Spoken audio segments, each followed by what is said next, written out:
Recién llegado yo a Honduras, cuando me compré el primer camión, yo tenía una rutica de cargar mercadería. Y una vez contraté a un chofer para que me manejara. Yo le estaba dando a él el 40% de todo lo que hacíamos. Y nos estaba yendo bien. Pero era un camioncito viejo y yo, enfrascado en que aquel camioncito le tenía un cariño porque era el primero que me había comprado, no quería ponerle nada, quería ahorrar para comprarme otro nuevo. Y un buen día el camión empezó a dar problemas y tuve una discusión con el chofer porque lo culpé a él del error. Entonces empecé a manejar el camión yo y él se fue para la casa enemistado conmigo. Él se va bien conmigo, es mi amigo. Y ahí estamos hace años. Y a la semana lo llamé y le dije, tú tienes razón, Amílcar. El camión es el que no sirve. Tú eres un chofer excelente y vamos a cambiar la catantrabia esta. Y fui al Banco Atlántida, pedí un crédito ahí y me compré un camión bueno y con ese seguimos andando. Te cuento esto para que tú analices que votaron al ministro de Energía y Minas y al presidente, al director de la UNE, y siguen los apagones e incrementados. O sea, el problema no está en el ministro ni quien dirija la empresa eléctrica. El problema está en que no hay electricidad porque no hay cómo producirla. Hay todo lo que tú hagas por gusto. Ahí hay que demoler el sistema. Como dice el coronel, coger una mandarria y empezar por Maicí y terminar por San Antonio. Ahí no hay gana en ninguno. Eso no sirve. El sistema es que no sirve. Tú sabes lo que es arar toda la hierba guinea de Cuba. Potreros que llevaban 300 años desde el día de la colonia. Porque déjame decirte que antes de que la industria azucarera en Cuba fuera el primer renglón de la economía, fue la industria ganadera. Y antes de la industria ganadera, la minería. Después que se agotó el oro en los primeros 30 años de la conquista, que los españoles cepillaron hasta el último río y mataron hasta el último aborigen cubano buscando oro, para el año 1650, la industria de la minería fue desplazada por la ganadería.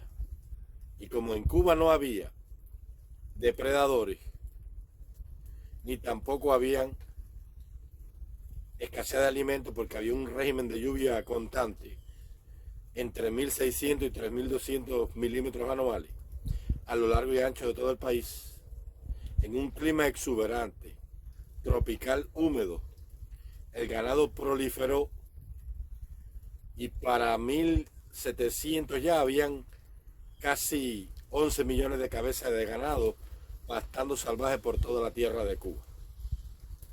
Ahí comenzó entonces el comercio de rescate, que venían a Cuba los traficantes holandeses y daneses, los llamados bucaneros, que no tenían nada que ver ni con corsarios ni con piratas, y en las costas de Cuba cambiaban mosquetes, pólvora, munición, sables, machetes, ropa y calzado por cuero y carne salada, que era la industria principal de la economía cubana, que desplazó a la minería.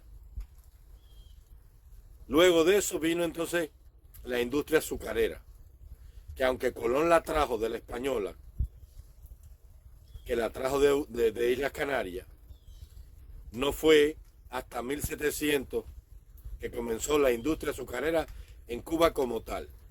Habían algunos trapiches, algunos pequeños trapichitos y se mandaba el azúcar en caja, pero la industria azucarera como tal no fue hasta después del siglo XVII en que empezó de verdad la industria azucarera en Cuba.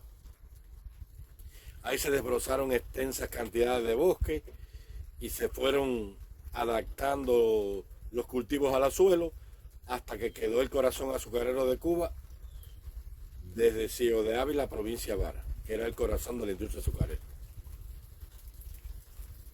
Durante 200 años el ganado y la industria azucarera fueron los dos renglones exportables principales de la economía cubana.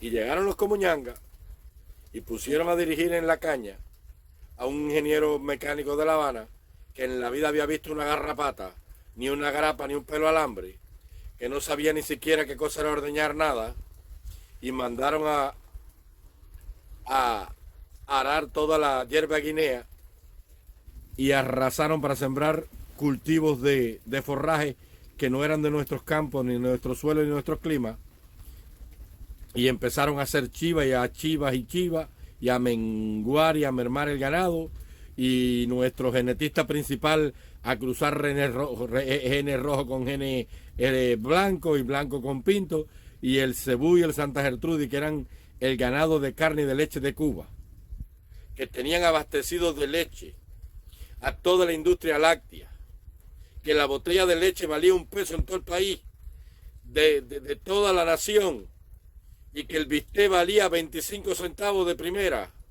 15 centavos de segunda, y 10 centavos la ternilla y la costilla, y lo otro era regalado. Convirtieron la industria ganadera cubana en una chivera nacional, haciendo cruces y destruyendo el medio de alimento del ganado, porque los ganaderos cubanos tenían 3 potreros. El potrero del repele, que era donde soltaban el ganado para que se entretuvieran ahí, el potrero de engorde y el potrero de reserva, más los silos, y si había mucha sequía, pues se le daba pienso al ganado. Pero no era común darle pienso al ganado en Cuba, porque con la hierba guinea, con la Quingras y con la Cuba 22, que era un forraje buenísimo que daba 2 toneladas, 3 toneladas, 5 toneladas, 7 toneladas por hectárea, arrasaron con todo. Y no quedó en el país nada. Lo exterminaron todo. Y ahora vienen a culpar al pobre ministro de que en el país no hay corriente. No, pero es que nunca hubo corriente porque la gente tiene memoria corta. Yo me acuerdo que en los años 80, yo para ir a la escuela tenía que bañarme a oscuras porque no había corriente, y salir caminando a coger la huevo porque en el barrio mío nunca había corriente. Cuando no faltaba el transformador, no habían llegado los palos, los postes de corriente de la Unión Soviética, cuando no se había ido el catao. Y cuando no, había un solo carro de guardia y andaba para la provincia o andaba para otro municipio. Y así es todo. Ahora la gente está hablando, no, porque te mueres y los carros de muertos. ¿Qué carro de muertos?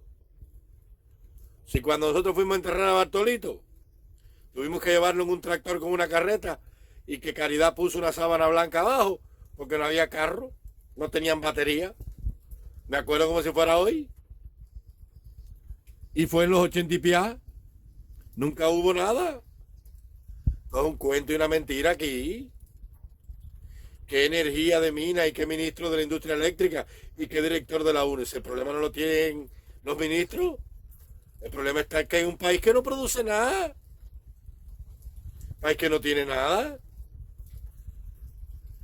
Entonces la USAID era la agencia que financiaba el terrorismo en Cuba, y porque ahora van a recibir dinero de la USAID.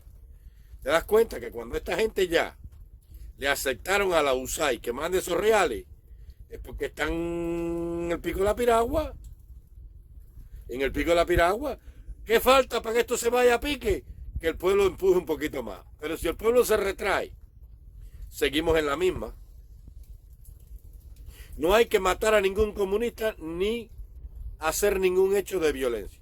Hay que ir a los gobiernos provinciales, a la gobernatura y a la sede del partido y pedir la renuncia provincial del Partido Comunista. Es todo. Aquí no hay más nada que hacer.